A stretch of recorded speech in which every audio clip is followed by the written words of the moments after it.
Hello everyone, आजको भिडियोमा हामी डेटा स्ट्रक्चरको बारेमा पढ्न गइरहेछौँ। डेटा स्ट्रक्चर भनेको के हो, डेटा स्ट्रक्चर हामीलाई किन चाहिन्छ, डेटा स्ट्रक्चर कुन कुन सेक्टरमा युज हुन्छ, प्रोग्रामिङमा डेटा स्ट्रक्चरलाई किन यति धेरै इम्पोर्टेन्स दिइन्छ भन्ने कुराको बारेमा डिस्कस गर्छौँ। First of all data structure भनेको के हो त्यो बुझ्नुभन्दा अगाडि पहिला अब हामीले के बुझ्नु पर्यो त, फर्स्टमा यो डेटा भनेको के हो त। अब पहिला डेटा भनेको जे पनि हुनसक्छ। अब हाम्रो कम्प्युटरमा स्टोर गर्ने अनेकौँ कुरा हुनसक्छ। जस्तै इक्जाम्पलको लागि हामी फोटो स्टोर गर्छौँ, भिडियो स्टोर गर्छौँ। त्यस्तै हाम्रो कुनै पर्सनल इन्फर्मेसन्सहरू हुनसक्छ। इक्जाम्पलको लागि अब जस्तै मेरो कुनै एकाडेमिक इन्फर्मेसन्सहरू छ, अरू जे पनि हुनसक्छ। इक्जाम्पलको लागि अब मेरो कुनै नम्बर डेटाहरू हुनसक्छ। जस्तै अब 1 2 3 4 नम्बर यस्तो खालको डेटा हुनसक्छ, अर एबिसिडी यस्तो खालको डेटाहरू हुनसक्छ। यो सबै डेटालाई चाहिँ हामीले हाम्रो कम्प्युटरमा स्टोर गर्नुपर्ने हुन्छ। अब त्यो डेटालाई स्टोर गर्नुपर्ने जुन प्रोसेस हो त्यसैलाई नै हामी के भन्छौँ त, डेटा स्ट्रक्चर भन्छौँ।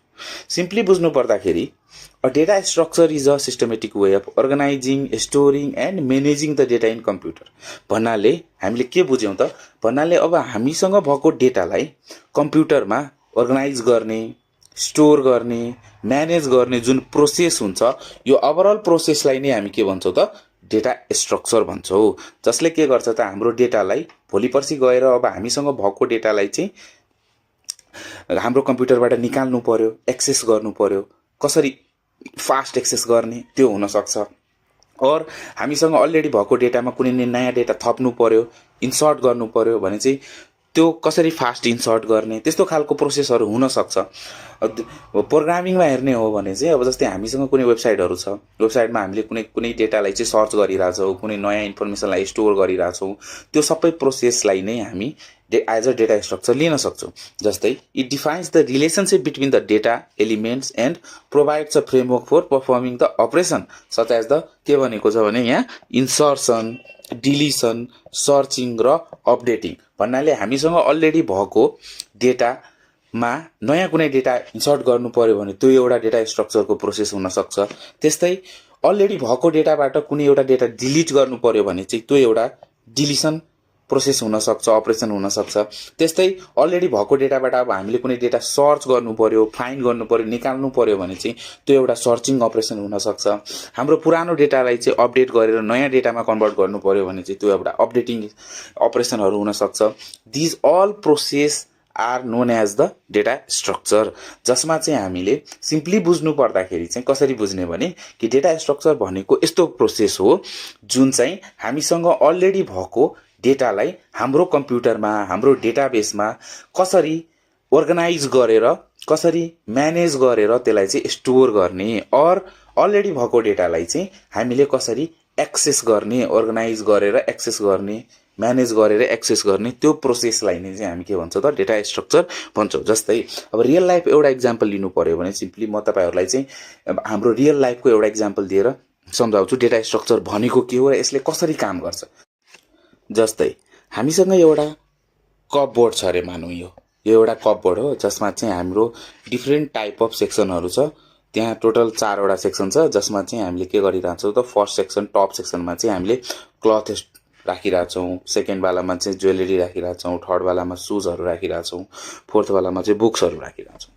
अब यो कपबोर्डमा, यो दराजमा चाहिँ हामीले के गरिरहेछौँ त, सबभन्दा माथि टप सेक्सनमा चाहिँ क्लथलाई स्टोर गरिरहेछौँ भने अब त्यहाँनिर चाहिँ हामीले क्लथ राख्ने स्टोर के अरे ठाउँमा चाहिँ हामीले सुज राख्न मिल्दैन।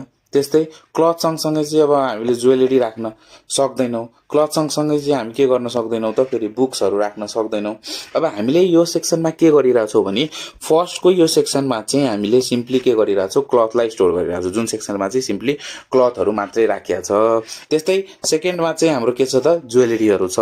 थर्डमा हाम्रो के छ त, सुजहरूलाई म्यानेज गरेर राखिरहेछौँ। र लास्ट वान जुन सबभन्दा तल छ त्यसमा चाहिँ मैले मानौँ फर इक्जाम्पल बुक राखेको छु।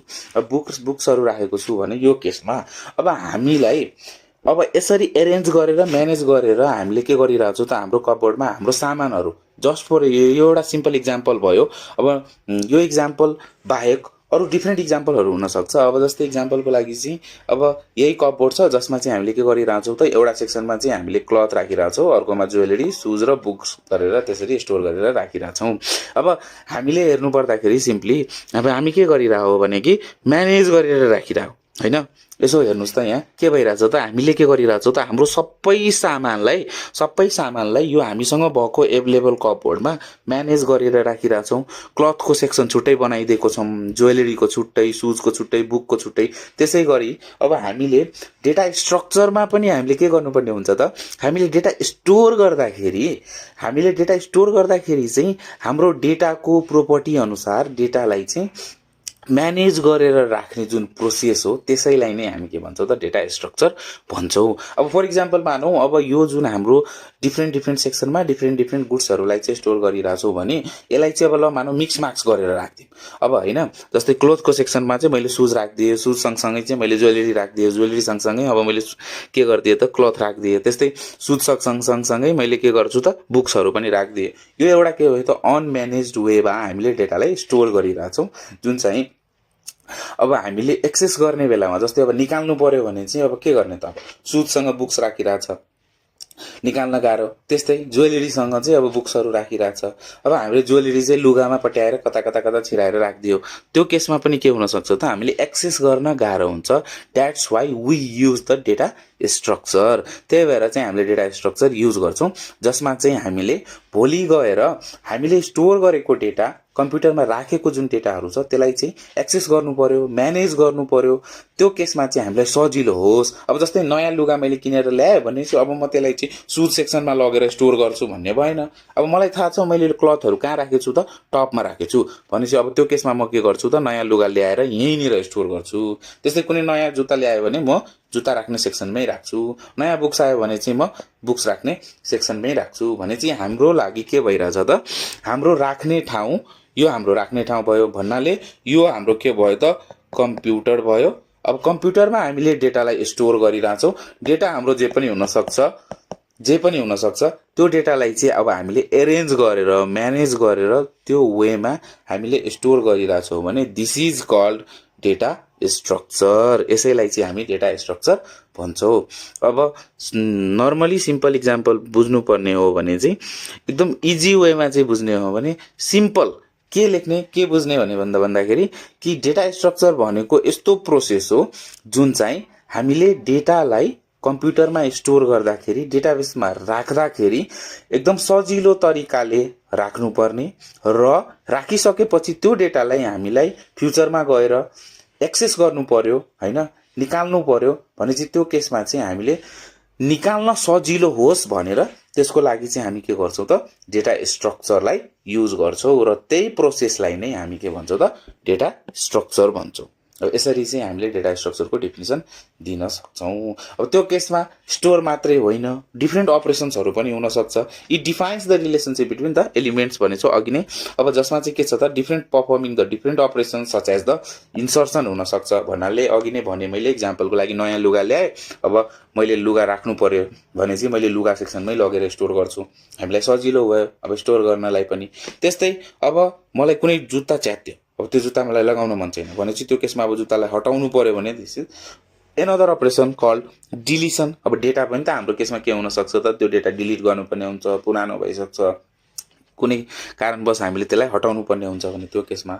अब अर्को अपरेसन हुनसक्छ सर्चिङ भन्नाले अब हामीले सर्च गर्नु पर्यो भने चाहिँ अब जस्तै अघिको इक्जाम्पलमा मैले सर्च गर्नु पर्यो भने मलाई एक्ज्याक्ट कुन ज्वेलरी लिनु छ, कुन सुज लिनु छ भने त्यो केसमा म डाइरेक्टली त्यो सेक्सनमा गएर डाइरेक्टली सर्च गर्न सक्छु भनेपछि यो अपरेसन सर्चिङ अपरेसन पनि पर्फर्म गर्न के होस् त सजिलो होस् भन्नाले कम टाइममा छिटोभन्दा छिटो मैले त्यो डेटालाई सर्च गर्न पाऊँ।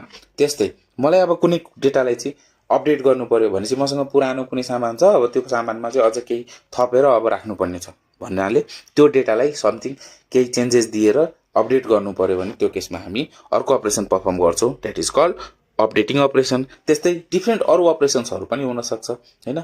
अब यहाँ इन्सर्सन, डिलिसन, सर्चिङ र अपडेटिङ मात्रै दिएको छ। अब बिस्तारै हामी पढ्दै जाँदाखेरि चाहिँ त्यसमा के हुन्छ भने अरू डिफ्रेन्ट अपरेसन्सहरू पनि हामी पर्फर्म गर्छौँ। यसरी नै डेटा स्ट्रक्चरलाई चाहिँ हामीले एक्सप्लेन गर्न सक्छौँ। आजको भिडियोमा यति नै। लास्टसम्म भिडियो हेरिदिनु भएकोमा धेरै धेरै धन्यवाद। त्यस्तै गरी डेटा स्ट्रक्चरको अरू डिफ्रेन्ट टपिक्सहरूको लागि चाहिँ हाम्रो च्यानललाई सब्स्क्राइब गर्नुहोला। Thank you.